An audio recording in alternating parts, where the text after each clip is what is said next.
Okay, so I watched King Kong vs. Godzilla, the third movie in the very, very lengthy Godzilla series, and I was kind of disappointed by this one.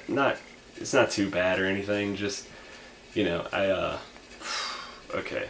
I remember my family owning this one on VHS when I was very little. I know because I remember seeing the box and asking my mom about it and her telling me that it wasn't that interesting. I don't know.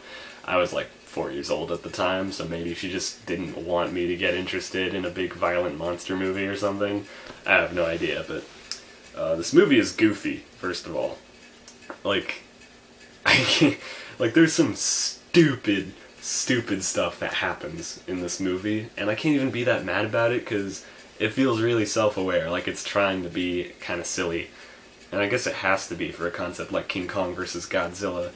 So, to provide some context, this movie came out in, what was it, like, 1960 something? Yeah, 1962. So, like 7 years after Godzilla raids again. Which means this is the first Godzilla movie in color, which is nice, because I was going to get kind of sick of these if they were staying in black and white for much longer, you know? Not to say I mind black and white movies that much, just not my aesthetic. This is also the first in-color appearance of King Kong, I guess, because, in the first King Kong, when was that? That was like 1930s, I think. I have no idea. I haven't seen the original King Kong. I do know that the original King Kong was stop motion, and in this movie, he's just a guy in a rubber suit, and he walks up straight and upright like a person, and it's a little distracting. He doesn't really look or behave like a big dumb animal, which is what I prefer King Kong to be like. It's the reason I didn't really like Percy Jackson's King Kong that much. Aside from the fact that that movie's like 3 hours for no fucking reason, but I'm not talking about that movie, I'm talking about King Kong vs. Godzilla, and it was okay. Long wait for the actual fight to happen. I don't think the fight actually starts until the last, like, 15 minutes of the movie, and it's kind of a struggle for me to get to that point, because the plot isn't interesting, per se. It is entertaining, a lot more than the second movie was, but it's not interesting. There's no real theme to anything, like there's no gravity to the situation. It's just, I guess the theme is the West versus the East, if you want to say that. Like, it's an American monster versus a Japanese monster. Whatever. As James Rolfe said in his Godzilla monster movie madness, whatever video it was that I saw the other day. Sorry. Lost my train of thought there. No, but what happens in the movie is that a pharmaceutical company wants to bring in more customers by acquiring King Kong and using him as a publicity stunt, an attraction sort of thing. And so this goofy greaseball businessman sends his two cohorts out to, not Skull Island, I forget what they call it, but it's a different named island. Obviously this is not the same King Kong, like this one's not dead, so it can't be the same King Kong from the original movie, but they go out to this island. Oh, by the way, this is the first movie that I couldn't find in Japanese. I looked everywhere.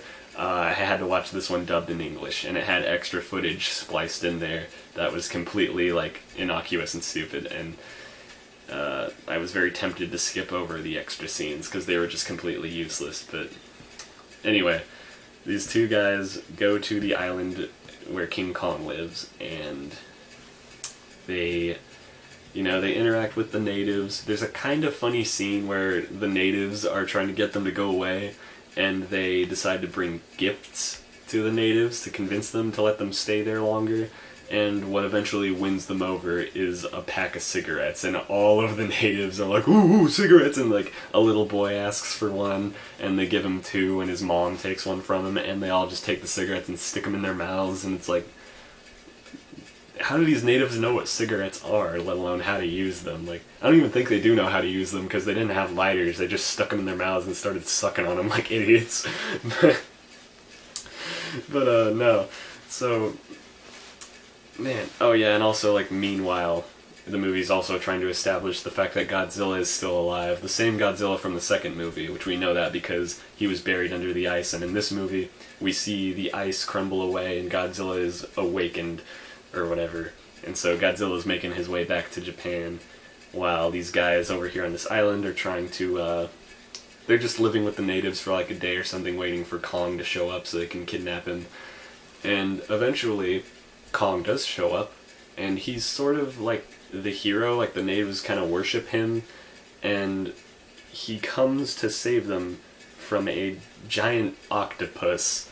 And I really liked the giant octopus scene, because it was so evident that they were just cutting between shots of like actual actors in like a hut screaming and crying for help, and then cut to a miniature of the same hut with a regular octopus set on top of it, and the octopus is moving around and wiggling. It's clearly a real octopus because no puppet could move like that, and I really like the authenticity of that it's just a real octopus. It's really funny, you know?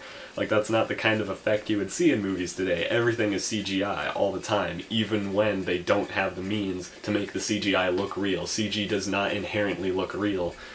This does. Practical effects can still be very, useful if, it can be way, way more effective if used correctly. Not to say that every practical effect in this movie is that convincing, obviously, like, the monsters in rubber suits will never not be obvious. It's not, I'm just saying, the octopus is just so funny to me. It's just a regular octopus, and it's got these orifices that open and close and make disgusting noises. They go...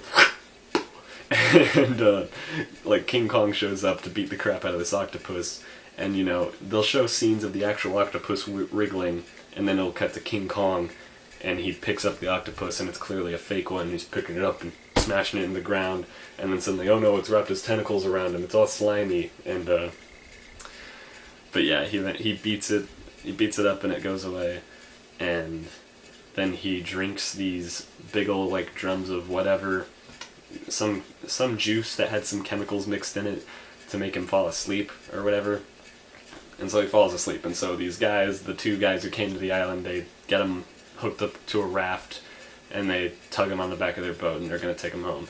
Well then, I don't even remember what Godzilla's doing at this point in the movie. I think Godzilla's just wandering the countryside and, being a big monster. This movie doesn't really focus on Godzilla nearly as much as it focuses on Kong, and just establishing Kong and his place in the movie. And let's see, there's like a scene where some government agents or officials or whatever show up on the boat itself to tell these pharmaceutical guys that you can't use King Kong for your publicity stunt or whatever, or we have to confiscate him away from you, like you have to take him back home. And their boss shows up on the boat also to like congratulate them on a job well done, and he's like the, like I said before, he's this greasy kind of just, conniving guy. He's just like a weasel, and so he's like, oh no, you can't take my King Kong, and and there's like a really silly scene of them like showing him King Kong, and he just casually rests his hand on this plunger that will activate dynamite to blow up King Kong in case he tries to escape. And so eventually, we have the government officials trying to like take control of Kong away from him, and he's like, oh no, I can't let this happen, and he's just kind of like fighting with them. And the Weasley businessman guy, he accidentally rests his hand on the plunger again, and this time like pushes it all the way down, and it doesn't blow up King Kong. Well then, like eventually Kong starts to wake up, and as he's waking up, he's thrashing around and he's moving more and more, and they're like, oh shit, like, we have to shoot the dynamite, and so they're frantically trying to shoot at it, and shooting Kong is making him angrier, but they eventually manage to blow him up, and of course it doesn't do anything. Kong is still up and at him. He gets up, and he goes, and yeah, and he rampages through the city a lot this time. Like, there's not as much Godzilla destruction in this movie, which there is some, but a lot more of it is Kong stepping on houses and stuff, like just walking through suburban neighborhoods and just stomping on houses with his big old gorilla feet. and he does at one point pick up a woman and like decides that he likes her and just kind of carries her around with him, and so he climbs up on a big building, and people have to, you know, get him to fall asleep again. And I really like the way that they do it. They they get these big old loudspeakers, and they play a recording that they took on the island of all the natives singing him to sleep. Like, the natives perform this big ritual that they do for Kong or whatever, and they play a recording of that, and that gets Kong to fall asleep, and so they save the woman from his grasp. And then hilariously, they use this super strong wire to wrap up Kong and suspend him with a whole bunch of big hot air balloons. And so they've got Kong wrapped up, just floating by balloon over to this mountain where Godzilla's at, and they like just airlift him in to have him beat up Godzilla, because they're like, if we're lucky, they'll kill each other. Okay. And that's how all that gets to that point. I feel like there was something I'm missing that I should have mentioned that I forgot. I lost it. Anyway, probably wasn't that important anyway. So, yeah, they have him looking like a damn parade float. They lift Godzilla in by balloon, and they just kind of drop him. And oh, I remember what I was gonna say now. The super strong wire that they used to wrap him up was actually like introduced near the beginning of the movie in a very silly, like, comedic scene where the guy was showing off how strong the wire was by attaching it to something in his apartment and then like dancing outside the balcony and swinging around on the wire like, ooh, look, it's not gonna break. And in this English dub that I watched, the guy's friend was telling him, like, please come back inside, like, it's dangerous, I believe you, I believe you. And his English voice actor says, you are not Tarzan! It was really cheesy, but yeah, the fight, the actual monster fight that happens at the end of the movie was, it was a pretty good monster fight, I gotta say. Like, as far as old cheesy fights in rubber suits go, this one was pretty entertaining. It starts out with Kong just picking up some big rocks and throwing them at Godzilla, and Godzilla is just not having any of this. He's doing this with his arms, you know, like he's going, and he goes up and kicks the shit out of King Kong, beats him up real good. Godzilla basically dominates the first half of the fight, which is to be expected, honestly. Like, you know, Godzilla has the fire breath and all, Kong can't do anything about that. I didn't mention there actually was a scene earlier where the two monsters met before the fight begins, just way earlier in the movie, and like they don't fight at first. Like, Godzilla just spits fire at him, and Kong just kind of like scratches his head and turns around and walks away like a dumbass, and Godzilla just just like wiggles his arms like an idiot. But such a jackass. But the fight at the end of the movie, this is the part. Like I said in the beginning of this video, that there's some really, really stupid stuff that happens in this movie. And what I was referring to was the moment when Kong is, like, on the ropes, he's losing. And, you know, like, he's been such an idiot this whole fight. He's got his ass kicked, he's been tripped up by Godzilla's tail. There was one point where he fell down and smashed his own face into a rock. So Kong is on the verge of losing, but then suddenly a lightning storm happens, and two of the main characters say, "Oh, he draws his power from lightning." What? I'm not, like, was that alluded to in the beginning? I don't know. But Kong apparently is just, like, Raiden, and he absorbs the power of lightning, and with his electrical fingertips, beats the shit out of Godzilla. And at the end of the fight, they both go down over a cliffside into the water, and the only one that comes back up is Kong. Which is, total horseshit, honestly. Godzilla should have won, but you know, movies like this are just a popularity contest. It's never, like, legit who would win, but I'm running out of time on the camera, so I'm gonna have to cut this short. So yeah, the movie was fine, really corny, really silly, not awful.